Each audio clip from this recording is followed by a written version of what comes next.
Welcome to the Harrisburg School District's News and Views, featuring topics and events of interest to students, parents, and guardians in the Harrisburg School District community. Hello, Harrisburg School District. Guardians, students, families, and community. Happy summer to everyone. We want to welcome you to our back to school conversation with Superintendent Mr. Chris Celmer, and I'm Kirsten Keys, your public relations coordinator for the district. So welcome and thank you for joining us. Mr. Celmer, how are you today, sir?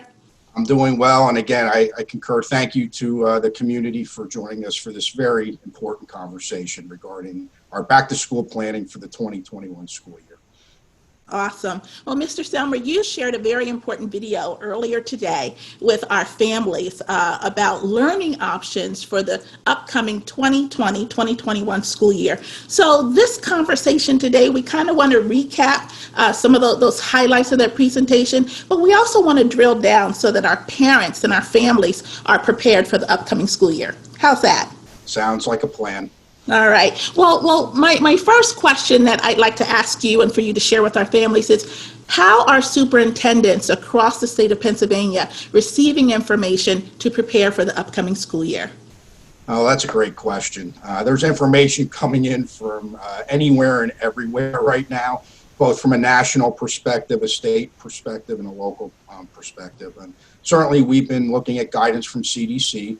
We've been looking at guidance from the Pennsylvania Department of Education, the Pennsylvania Department of Health. We've been in conversations with local officials, not only in Dauphin County, but across the state. So trying to piece a very fluid situation together as information changes by the day and in some cases by the hour. Certainly makes planning very difficult when you're looking at how you re-engage learning for a school system as large as Harrisburg's for the 2021 school year. Awesome. Well, with that question answered, let's talk about back to school. This is a time of year where our families are so excited, and typically if we were coming back to brick and mortar settings, the excitement, the community would be a buzz with back to school shopping and so much. But this pandemic and unprecedented time has brought new challenges. So share with our viewing audience today, when is the first day of school for Harrisburg? So the first day of school is August 31st, 2020. We did send a message out about a month or so ago. We did push our start date back 1 week. And the reasoning for that is we knew no matter what the start of school would look like, we needed to put together a very robust professional development learning program for our teachers. We knew no matter what the decision was, there was going to be a remote option, online learning option that would be part of any planning option we would propose for the students and families within the Harrisburg School District. We knew there was very, very little chance that we would be able to return in August to a pre-COVID-19 type learning situation that unfortunately we left in March when this all hit the state, the community. Thank you. Before we drill down into the academic and the learning options and all the information that we want to share with our parents today, everybody's been texting, and I've been seeing posts online about Harrisburg High's Mighty Cougars and what can they expect for this athletic school year, and any news from PIAA. That's a good question, and I was one I was expecting. PIAA announced yesterday. And what I'll call is they've doubled down on their process and procedures around having fall sports resume in the upcoming school year. And certainly I need to take a few days to do a couple of things. One is they did issue guidance after their meeting last evening, which I need to go through and review that guidance. I'm going to be collaborating with other superintendents just to see where other superintendents are that will be in a similar situation regarding our academic delivery for the 2021 school year, which you and I will talk about in a few minutes. And my plan is by next week, assuming there's no change in PIAA's stance on fall sports, is to make a decision on what we're going to do as the Harrisburg School District for the fall. This whole process is very difficult decision making, but as we'll talk about and as you hopefully seen in the video that was presented, safety is going to be the first decision making process that is at the forefront of every decision we make, and athletics will be no exception to that. So it is a difficult time, but I am concerned. When you look at what's happening, even with pro athletes who have all the money, have all the resources in the world. You have the NBA that's playing in a bubble right now to try to keep their players safe. You have Major League Baseball that has have issues, within 1 week of trying to begin their season. So when you take that down to a level of community, high school athletics, especially contact sports such as football, I am very, very concerned with where PIAA currently stands on this issue. And if they may force us as superintendents to make a difficult decision, but it'll be about the safety of our players and our coaches first and foremost. We have paused on our voluntary athletic workouts.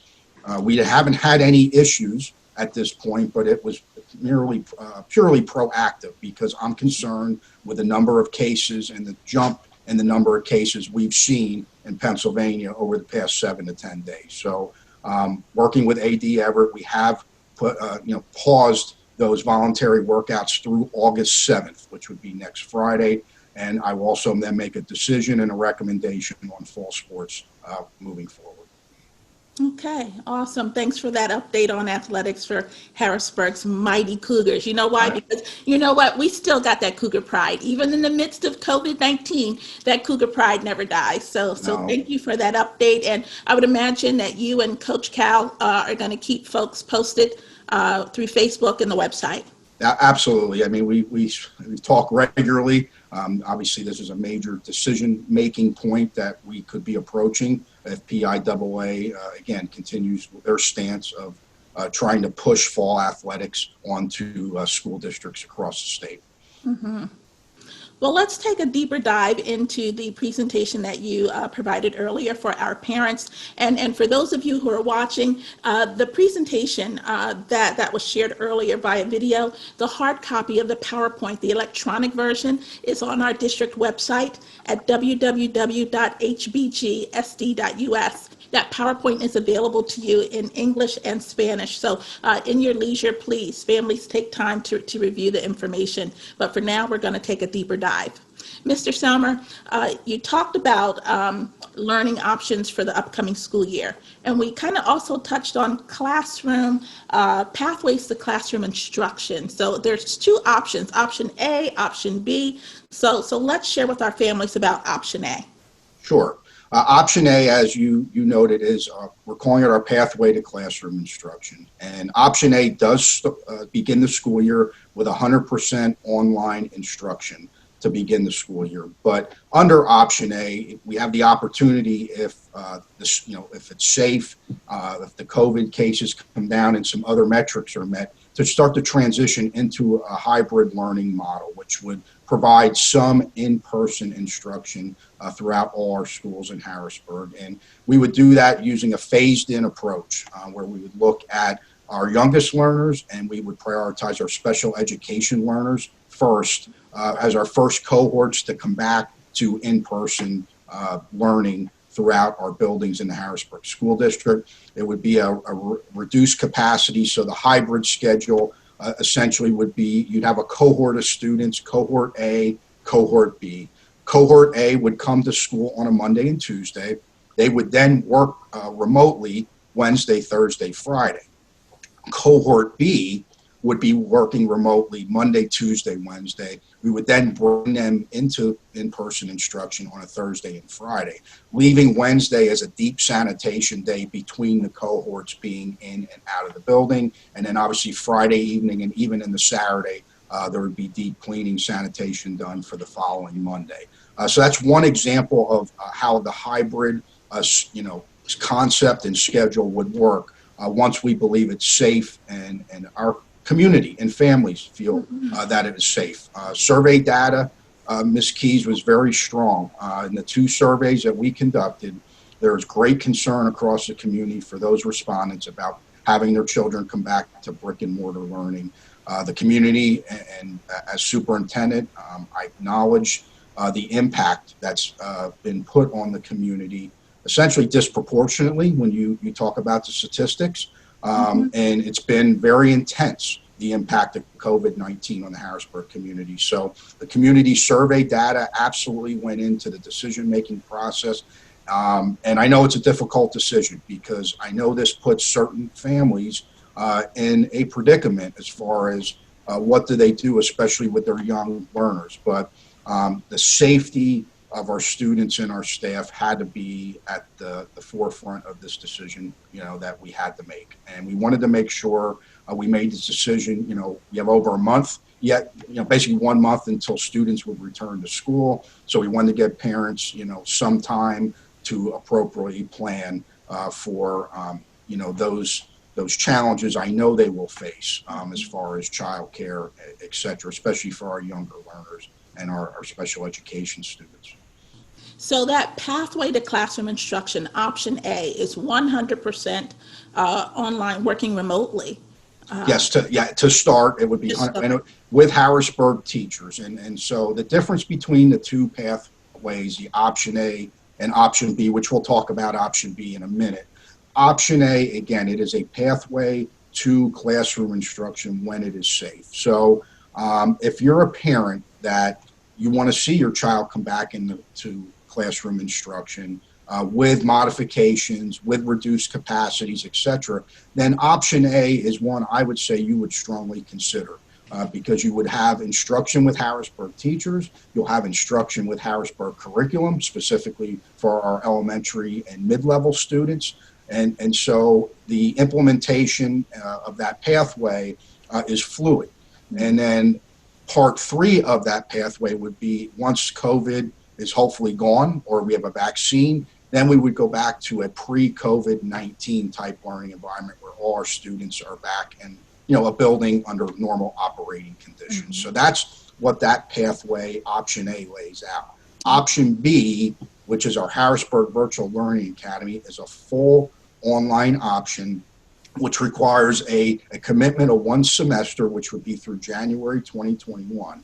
So when you look at the decision-making kind of considerations, if I'm a parent that's short of a vaccine, short of a treatment, short of, really well-coordinated contact tracing, widespread testing that's available, if those things are not in place, and you would not send your child to a brick and mortar setting, then Harrisburg Virtual Learning Academy definitely is the stronger option for you to consider. So that's really the two pathways.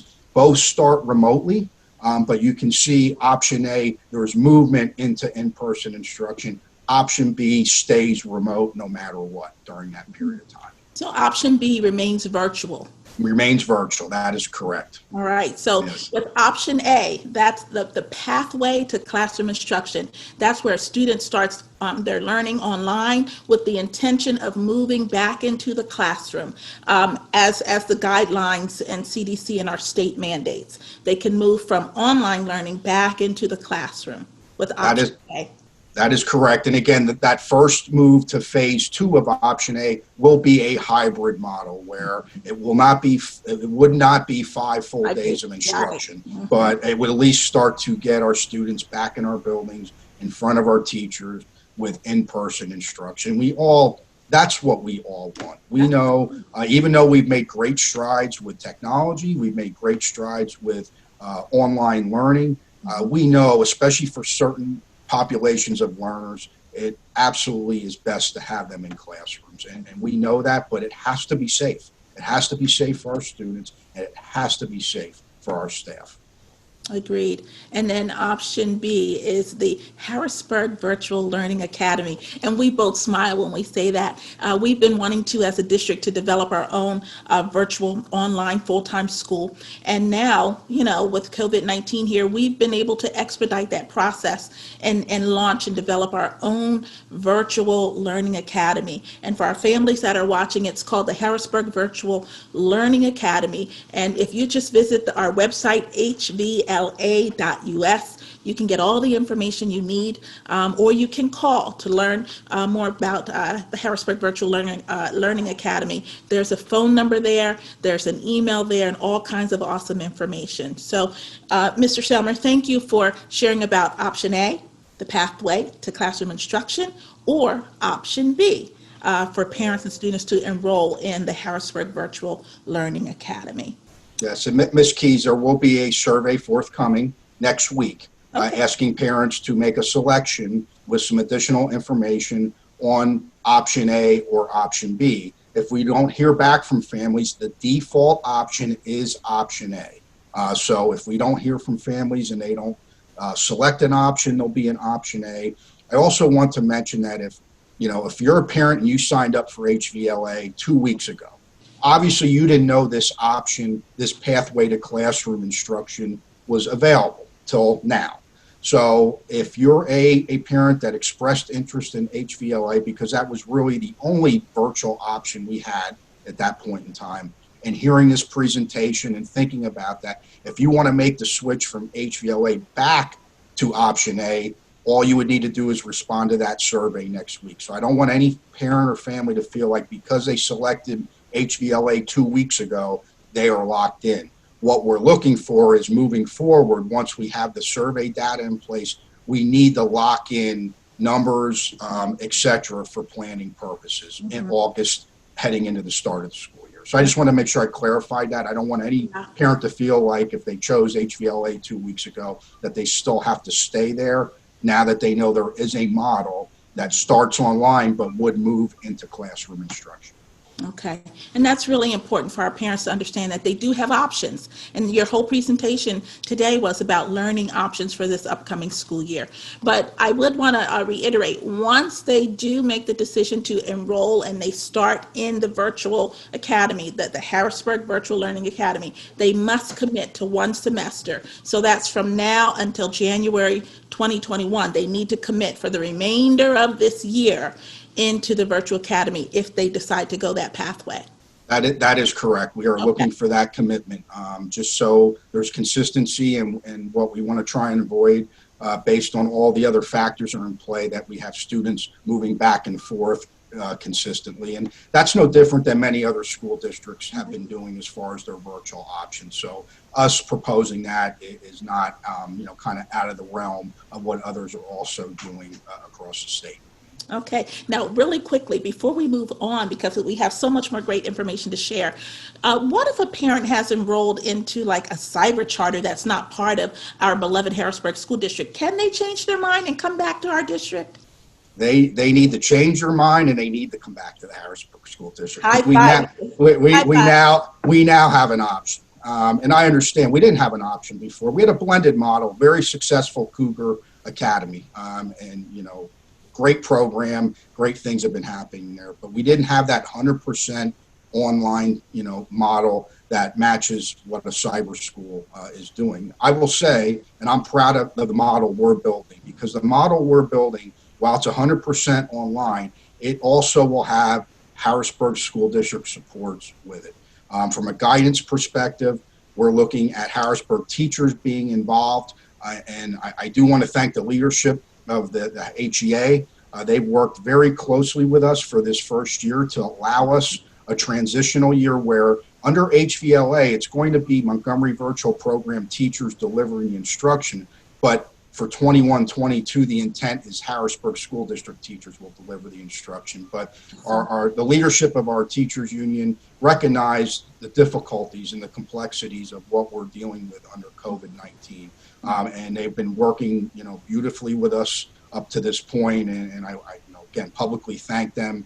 And they truly want to see what's best for the students in Harrisburg School District. And they keep demonstrating that by how they're working with the administration. And so, but they will be involved, and we're working through the logistics. And obviously, if you're on the 100% virtual program, assuming athletics is up and running, extracurriculars up and running, you have access to those in Harrisburg through HVLA. You do not have access to that programming through other cyber charter options. So I'm proud of the program we're building online, And yes, if you live in Harrisburg and you're enrolled in a cyber charter, at any time you can enroll in HVLA. I think there's been a misnomer out there, and I'm not saying if it's been done purposely or it's a misunderstanding, that once you're enrolled in like a cyber charter, you can't leave, and that is totally false. And I just want to make sure any family that's enrolled that wants to come back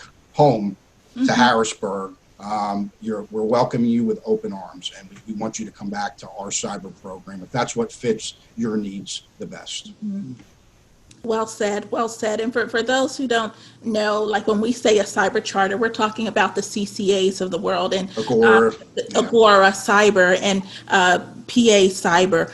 Those are the kind of cyber charter schools we're talking about. They don't offer the same supports and services and benefits that our very own Harrisburg Virtual Learning Academy will offer to our students and families. So you know what, Harrisburg, if you're enrolled in a cyber charter, come on back home to Harrisburg. We would love to have you and your children. Love to have you, and love to have a conversation. Dr. Marisol Craig's leading our virtual academy program, and give us a chance to have a conversation. Give us a chance to show you what we can offer. That's all I ask, and then just consider coming back. But just allow us a conversation, reach out to us, or if there's a way we can reach out to you, email us, call. Everything's on the website, hvla.us, and just give us 5 or 10 minutes to at least offer what we believe will be a great program for your student. Awesome. Thank you so much for sharing. Now, you briefly touched on it, but let's talk about how our teachers will teach under option A, the pathway to classroom instruction, because this is really different from what happened back in March. This is very different. So share about that. Okay, thank you. Yeah, in March, obviously, we were in school one day and we were completely shut down as a state the next. And so we had to react to that quickly. And we weren't in a position in many ways to be in a state of planned instruction. But what we did in the spring, and I'm proud of what we did as a school district, because we secured grant funding to start device distributions. We had a robust academic enrichment initiative, both through Facebook, Channel 20, WITF, et cetera, which ultimately the state of Pennsylvania adopted that model with WITF. That started in Harrisburg. So we were leaders. We were the leaders on that front. And so I'm proud of what we accomplished in the spring. Our IT staff, communication staff, teachers, food service, et cetera. But we also understood we needed to raise the bar. And that's what we've been working on really since last spring into the start of this school year. And the transition is a planned enrichment model from the spring to a planned instruction model for the fall. And what does that mean? That means our teachers are going to be delivering synchronous and asynchronous instruction to our students. Synchronous instruction meaning it's going to be a session like this where there's interaction and teaching going on a live feed. Could be through Google Classroom, etc. There's also going to be asynchronous activities, work that needs to be done, which can be done offline and then obviously submitted into the teacher. There's going to be attendance tracking. There's going to be hours tracking. There's going to be progress monitoring. This is very different because in March of 2020, the state adopted an act called Act 13. And what that did was waive the requirements for hours and number of days for students to be in school. That is not in place for the 2021 school year. How we're able to provide virtual and hybrid learning is through an emergency provision that PDE had adopted in early July. It is not the same resolution that was adopted last year, meaning we need to track hours, we need to track attendance, and essentially we're trying to create an experience as if our students were in the classroom, but we know obviously they're virtual, and it's a huge lift, admittedly, but we are making some great strides to have a very rich planned instruction program with our Harrisburg School District teachers when we start on August 31st. I'm also proud where we, from a device initiative perspective, we are at a point where, last year we were rolling out devices in waves. As we were procuring devices, our IT team was working feverishly to get the devices ready for distribution. They're going to be doing the same thing starting next week. We have almost 1,500, a little over 1,500 devices total that are coming in. But what that does for us is it essentially puts us to a one-to-one device to student ratio. So we're going to be in a much better position, K through 12, that if our students need support and families with devices, we will have those available. The other challenge that we're still working through, and I call the task a community challenge, is bandwidth, internet access across the community. Connectivity. It is still a significant issue. I am working behind the scenes, and I've been for several weeks trying to work on some partnerships to help support families to gain access, internet connectivity that's reliable for their student learners. I'm hoping in the next couple of weeks we'll be able to announce some initiatives that will support that internet connectivity initiative. I am pleased to hear, though, it sounds like, again, I've been working with the city, Tri-County, et cetera, on this initiative. I also understand, the city's having many discussions and city council, et cetera, on this matter. So I was pleased to hear that, because it's going to be very important that we try and close that connectivity gap for our learners in the Harrisburg School District. So, but that cannot be the school district alone. We need to pull together to really close that gap as a community. Awesome. Thanks so much. Well, and we know that Comcast has been a partner with their connectivity program that is discounted for families. I think it runs about $10 a month. So that's obviously another partner that we can pull into to support our families as well. Absolutely. And we're looking, again, even at $10 a month, given the current state of the economy, et cetera, we're looking for ways as a school district with partnerships to try and help our families, have that connectivity and making sure there's no roadblocks for them to have that access. Right. We want to remove every possible barrier to learning for Absolutely. our students and families, and we want to create that access to high quality education here in the Harrisburg School District. Let's keep it moving because it's right about 4:30. Okay. So I want to keep it moving and keep our audience engaged and excited about the information we're sharing. So for those students who are currently enrolled, they applied for and they got accepted to Marshall Math Science Academy and to SciTech, our SciTech High School campus. Are there any barriers or challenges for those students? No, it's a great question. I think the question I believe that may be out there is if I choose option B, HVLA, Harrisburg Virtual Learning Academy, and then I want to transition back, will my spot be available if my child was accepted to Marshall Math Science or SciTech? And the overall answer is yes, with two caveats that I do want to mention. The first is specifically to SciTech, the building has capacity limits. So there's about a limit around 400 students that actually physically could be in that building. So while we don't believe that's an issue, I just want to make sure that that's out there for the public. The only other caveat would be is we do want to review academic performance. It is our expectation that if a family of students on HVLA, that they perform strong academically, which helped help them gain acceptance in the Marshall Math Science and also SciTech, amongst many other factors. So I just want to make sure that caveat's out there, but is our intent similar to the spring? We don't want to have any students negatively impacted or hurt because of COVID-19. So I think the overwhelming answer is yes, just with a few caveats that I wanted to make sure the public was aware of. Awesome. Tell us about the new bell schedule for the upcoming school year. Yeah, so we are proposing a new three-tiered bell schedule. The high school would be 7:30 to 2:30 for their start time, end time. The middle school would be 8:10 to 3:10, and then elementary 8:50 to 3:50. And there's two reasons we're proposing and recommending this change.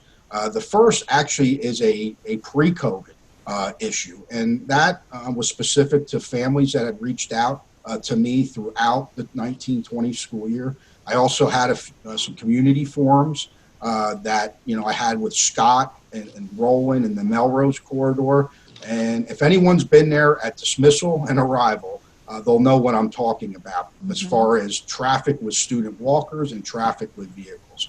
So one of the things we discussed with that the community team during those meetings was if we tried to spread out the schedule between the two elementaries in the middle, that may help. So part of this schedule change by adding that third tier is to spread out traffic specifically in that corridor where it's really, really congested and there's many concerns at dismissal time. What I'll say is the COVID-19 reason has to do with the impact on our transportation system. So when we start to go back to a hybrid model where we're going to have to provide transportation, there's going to be reduced capacity on buses. By having that third tier and trying to spread out our elementary, middle, and high school, my hope is it will give us additional capacity to support the transportation that's going to be needed. I'm very concerned about our transportation system. When you talk about our at-risk population with COVID, and our bus drivers, many of them would fit into that category. So I'm concerned about the number of drivers we'll have. I'm concerned about the number of vehicles. So trying to create flexibility within our system, but also trying to address an issue that existed pre-COVID was the thought process behind the change. Okay, great. Great. So really kind of that new bell schedule helps to create some social distancing as schools are let out or students are preparing to come back into school. It gives us the latitude of having some space. It does, absolutely.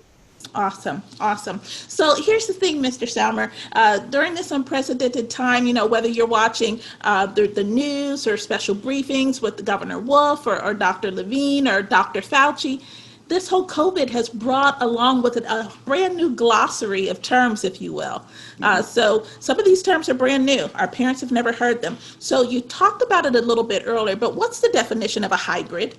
Okay, so we're talking about a hybrid. We're talking about an alternate schedule. So a normal school schedule is 5 days a week, set amount of days. When we use the word terminology hybrid, we're talking about a schedule that is not 5 days for all students. So it brings, again, groups of students that we can socially distance, et cetera, into our schools at least on a 2 day a week increment. And certainly as things change, hopefully we can increase that all the way back to full 5 day a week in-person instruction. That's the goal. And that pathway is fluid though, Ms. Keys, because if things get, really bad, again, we could go to hybrid, but may have to go back to 100% online. I believe one of the things we could hopefully all agree on is that even the medical experts are struggling as this COVID-19 continues to evolve. If you think back to May, people, speculation was it's going to get warm and COVID's going away. Well, obviously, we know that's now not the case. And I'm not being critical of any medical expert. They're trying to figure this out along the way. But that's one of the reasons why with our plan, I'm also not putting a line in the sand to say we're going to be, virtual on option A till January. Philadelphia put out they're going to be virtual till November. I don't want to put a line in the sand. I want to be able to evaluate what's happening within the community of Harrisburg. I want to be able to collaborate, as we've been doing with UPMC and Hamilton Health, to get real-time, on-the-ground data, medical data of what's happening in Harrisburg, so we can make the best decision for our students in our community, because there's nothing more than all of us, none of us want nothing more than have our students back into our schools. That includes our teachers, our paraprofessionals, our food service staff, the administration, et cetera, et cetera. We want our students back, but it has to be safe. And our parents have to have complete confidence that it is. So there's there are three terms that I can think of: online, remote, virtual. Are they all the same thing? Yeah, basically all, pretty much all the same. So you're talking about a form of distance learning, utilizing devices. The terminology as far as asynchronous, synchronous, that's really come out over the last 4 or 5 months, as far as synchronous being this kind of in-person live instruction model, conversation model, versus asynchronous being done offline. And obviously those lessons and et cetera, those work activities would be then submitted to the teacher. So those are certainly some of the new terminology that's COVID-19 I mean, I think it's existed, but certainly brought it to the forefront. Definitely brought it to the forefront. Another term, social distancing. When we talk about social distancing in our district, as we move to come back, if COVID allows and those numbers go down and we receive that guidance from the CDC, from the state, social distancing, does it have a limitation on, is there a minimum or is there, maximum? It's a great question. And again, there's a number of conflicting thoughts and even reports out there regarding social distancing parameters. So PDE issued their guidance in the middle of July. Their guidance is specific with 6 feet of social distancing. That was the number we were using as a school district all summer for planning purposes. So we believe 6 feet is the right number. Some counties have posted contradictory social distancing footages at 3 feet, 4 feet, 5 feet. We're going with 6 feet. We believe it's the safest. What it does is it does reduce your capacity by almost 50%, both on buses and in school buildings. Now, could that change if, as you mentioned, Ms. Keys, COVID starts to hopefully, I'll call it sunset, and we start to move on? Could we then maybe, as part of a phase-in plan, go to 3 feet of social distancing, then back to full instruction? That's certainly an option, but for now, we are using 6 feet for our guidance. Okay. There used to be a Subway commercial, $5 foot long. So for social distancing, 6 feet of social distancing. Yes, I won't sing that because your voice is much better than mine. But yes. If that's what sticks, 6 feet. Yeah. Yep, 6. Okay. Yeah. Okay, and let's close out our glossary of terms with pandemic planning. Yeah, so in June, we started bringing together our pandemic committee. So we've had stakeholders from different unions, different employee groups that have been on the committee. And the goal of the pandemic committee was to help vet our health and safety plan, which will be going to Dr. Samuels and the board on August 10th. So we have the pandemic, the pandemic committee has worked on this plan. They helped us vet the plan. And again, it's a health and safety plan that we will submit to PDE, similarly to what we did with our continuity of education plan for educational delivery back in the spring. We are also updating that as well. Part of this 100% online model and our transition from planned enrichment to planned instruction. So that will also be updated for the August 10th board meeting as well. But the pandemic committee has done a great job. We've been meeting weekly with, except for this week, my schedule kind of messed up our meetings this week, but we're going to be meeting again on Tuesday. But yeah, these are about 15 members on that committee from different stakeholder groups across the district.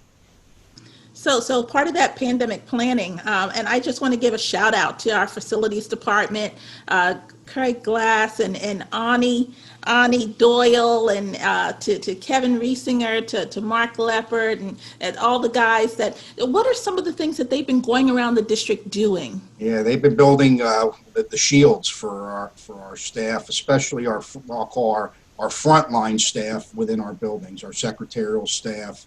Sometimes our security staff is at those stations, et cetera. So they've been building plexiglass kind of barriers and shields. Same thing for our registration office, et cetera. Because one thing that's going to change with this is even once we start to open, we're not going to be able to have normal traffic coming in our buildings. Essentially, there's going to be no visitors unless by appointment. We're going to try and continue to do everything virtual as far as parent meetings, forums, et cetera, because as we know, over the last 7 to 10 days, it's been a reminder we are far from being out of the woods, so to speak, with COVID-19, unfortunately.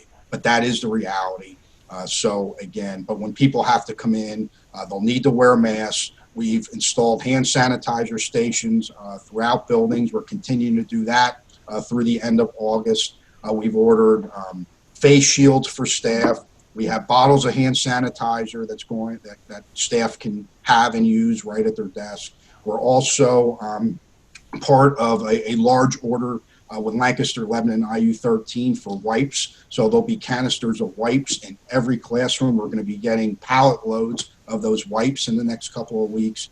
And we've changed some of our sanitation protocols. So, and more still needs to happen, more still to come, but there has been a lot of work done up to this point, being at the end of July. Mm-hmm. And I thank our staff. They're working. They're our essential staff, and they've done a great job, and they're working really hard to make a difference for the buildings. They're working extraordinarily hard, as is our entire team.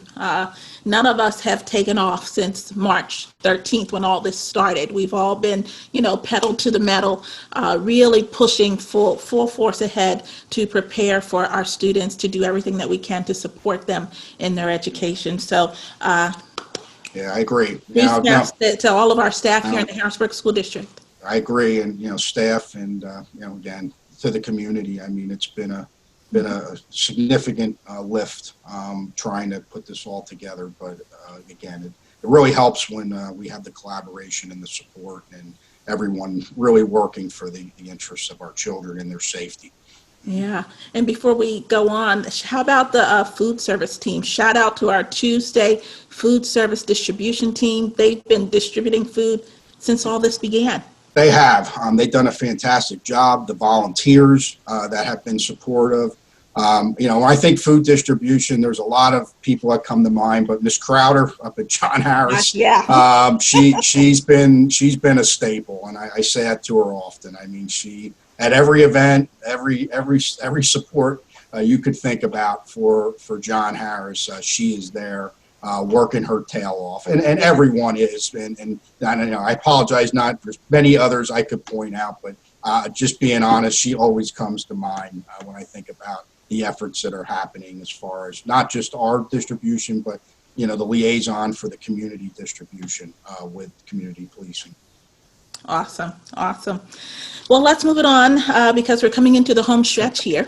And we certainly want to honor the time of our parents and families, and to all those who are watching online, thank you so much for taking time to join us for this important back to school conversation for Harrisburg School District families. Mr. Celmer, what are some of the benchmarks that you will use to move our district from 100% online learning to a hybrid model? And that's a great question. And in the presentation, if you had a chance to watch it, or if you can even look at the PowerPoint or maybe and possibly watch it later, it is outlined in there some of the targets that I'm looking for to be able to make a recommendation to Dr. Samuels, our receiver, of when I feel it's safe to move into hybrid learning. For example, we start to see a sustained decrease in community spread. We start to see more testing available throughout the community. And consistency with that testing. We start to see turnaround times with testing. Many tests right now, minus something that's probably being done in a hospital setting, you could be up 10 to 14 days for turnaround. And if you think about what that would do to a school building, if we would have a case with students and with contact tracing, et cetera, if the testing takes that long, essentially we could be down almost a month if you play that out. So that's a concern. Positivity rate in the community. Dauphin County's been around that 5.1% positivity rate number. I believe, personally, just from individuals, we've spoken with, that rate's probably higher within the city of Harrisburg because of, there's just been a lack of available testing for the community. And I want to make sure, you, our families, are comfortable with the safety plan that's in place. We're going to have, time after August 10th, once the plan is posted, if the community sees a theme or a concern with the plan, they can provide us input. The plan's not in stone, and we can make those adjustments well in advance of being ready to engage in hybrid learning. So those are the triggers I'm looking for. They don't have to be, it doesn't have to be all 5 to say we're moving, but those are the key points that I'm looking for from a medical perspective. And obviously, this will all be done in consultation with state and local health professionals and officials. Awesome. We touched on it a little bit earlier, but is there anything else that you'd like to mention about the difference between planned enrichment and planned instruction? Yeah, again, I just want to reiterate what the planned instruction model is. There's going to be a schedule, just as if you were in brick and mortar. there's going to be obligations to be online at certain times so your teacher can interact and deliver instruction to our students. There's going to be expectations around attendance. There's going to be expectations around performance.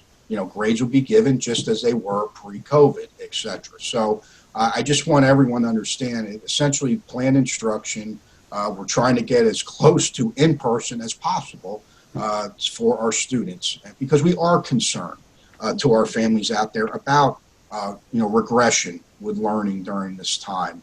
We're concerned about being able to support our most vulnerable population, our English language learner students, our special education students. Yes. We are concerned about each and every student, and that's what makes these decisions so difficult. But at the end of the day, it has to be about safety first, because if something happens where a student gets extremely ill or even worse, regression doesn't matter if something dire happens to a student or staff member, because we're not going to be able to make up that time anyway. And I think that is really where the mindset is. And I don't want to come over, across over dramatic, but that's the reality of it. I feel like we can partner as we head into spring and summer, that if things get better with COVID, that we can have an aggressive summer program next year to help our students and families try to make up some of that learning loss that may exist due to COVID and the situation we're in. So I am very well aware and concerned about that piece, but first and foremost, have to be concerned about health and safety of students, family, and community. And that's why the recommendation landed the way it landed in the presentation. All right, thank you. And then you touched on attendance and accountability. There will be attendance and accountability guidelines. Our students have to be online. They need to wake up, get ready, get dressed in whatever way they're going to prepare, but they need to be in front of that device at the designated time. If you're a high school student, that time is 7:30. If you're a middle school student, that time is it 8:30? It'll be 8:10 until they get 8:10. settled in, but right around there. Yeah. Yep, Yes. 8:10. And then if you're a middle school, elementary school student, 8:50. 8:50. So they kind of need to rise and shine and kind of freshen up and get ready to learn, because our That's right. teachers are going to be live in their classrooms, ready to start the instructional day. Yeah, the one thing I would say, that is absolutely our plan. And as I noted in the presentation, everything is still fluid. And I just want to reiterate that. So if we would get in a position where COVID would continue to spread and impact the community at levels that we've seen in March, we may need to alter plans as far as, what the instruction looks like and having all our teachers in the building, et cetera. So, but as of today, July 30th, that is our plan. We believe that's best for our students. We believe it's best for our staff from the perspective of that we can quickly transition to hybrid learning. And then we can also give them supports because they'll be in buildings, internet connectivity, support, et cetera. So, and it's about accountability. We all need to be accountable. Our students need to be accountable, and us, administrators, et cetera, teachers, custodians, food service, we all need to be accountable to really make this work. So. And we can't forget about our parents and guardians and caregivers. We need them to be accountable. We need you, our parents and our guardians, and we need you to be engaged and connected with us as we seek to educate and prepare your children for their futures, right? It's going to be a team effort like we've never seen before. Yeah, this is going to be a total team, community, school district effort to continue the education and equipping of our students. Yeah, absolutely. And, I believe in my heart Harrisburg is ready for it. So I really agree. We're ready to pull this together and do what we need to do for our students. I agree. It doesn't mean it's going to be easy. It doesn't mean Right. it's going to be easy, but we can do this. Well, and you know what, Mr. Celmer, it hasn't been easy since March, but I think there's been some great lessons learned and some great opportunities for us to come together, and I believe that we'll continue to do so. Absolutely. And in some of the concepts that you're going to see in plan instruction, I mean, we're looking at other school districts. We're collaborating. So there's no sense in some cases to reinvent the wheel when there's something strong out there and you can replicate it for your school district. So I just want our families to know, we're not on an island. We are looking at best practices. We're looking at what other school districts, intermediate units, or what supports they have, et cetera. I am proud of our internal team. We have a committee that's working on the professional development for our teachers, and it's coming together beautifully.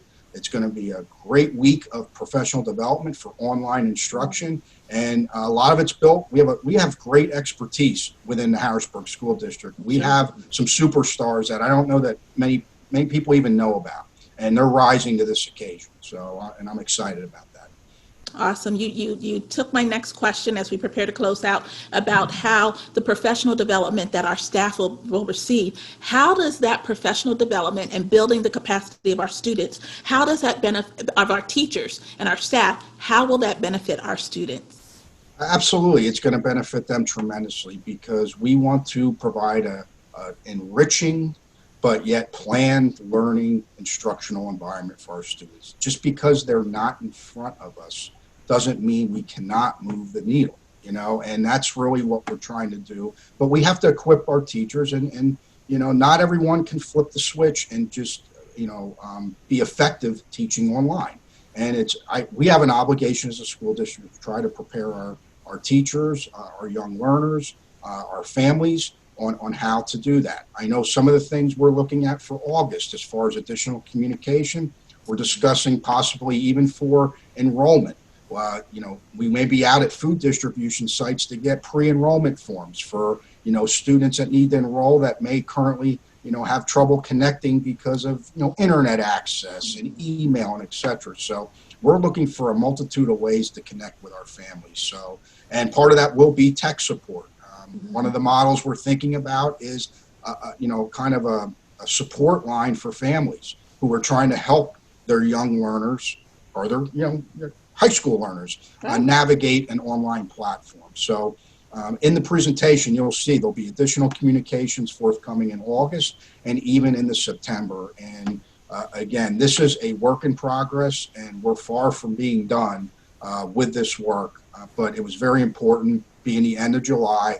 I made a commitment in the early July. By the end of July, there would be decisions made, that I would come out with those decisions, and I wanted to ensure I met that commitment that I put in writing earlier this month. And so I just want to thank our families, because I know for some families this is going to be a huge lift. Again, I know this is going to be disappointing. I understand the economic piece of this would work and what this can mean for some of our families. And so I just want you to know I did not take any of that for granted. When we look at these recommendations, I didn't take any of that lightly. But at the end of the day, given the situation, given where we're at, I do believe in my heart this is the best decision right now for our school district, for our students, our families. And again, it's health and safety has to be the number one priority. Well, I want to thank you for your leadership as our new superintendent. Certainly, you've been serving in this role as acting superintendent. You came on board last July. It's been quite a year for you. And none of us could have anticipated when you came here last July that this July we'd be where we are now. So my hat is off to you on behalf of our district, on behalf of our beloved Harrisburg community, of which I grew up in, and I'm a graduate and alumni of the school. I want to say thank you for your extraordinary leadership, for your commitment. There's been a lot of sleepless nights, and I even say sleepless weeks where we've been at this. So you also have children who are school age, so you understand what our parents are going through. You're not a stranger to the difficulties and the challenges because you're juggling that within your own family. So as you take care of your own family, you're looking out for ours, and I just want to say thank you for all that you've done to prepare for our families and our students and our staff as we prepare to embark upon the new school year. That's kind of you, but again, the thanks goes to the Harrisburg School District and the community, and it's an honor to serve, and I'll continue to do everything I can to put the best interests of our students and families at the forefront of every decision that we make. And again, in this time, it's truly about safety has to be first. So thank you for the time to go over the plan and get into detail of what we're proposing for the 2021 school year. And it's going to be a great school year. We're going to make it a great school year, and I'm confident in that. And we'll be fluid and we'll be ready to transition. We don't know what COVID will bring us, but we will make the necessary adjustments as we continue to move forward. So thank you. Oh, you're so welcome. And there, I just want to acknowledge our team behind the scenes. Please. Yes, I want to acknowledge Adam Nornhold, who oversees our IT department, and all of his team, Christian Klauser, our webmaster, Sean Oliveira, our multimedia manager.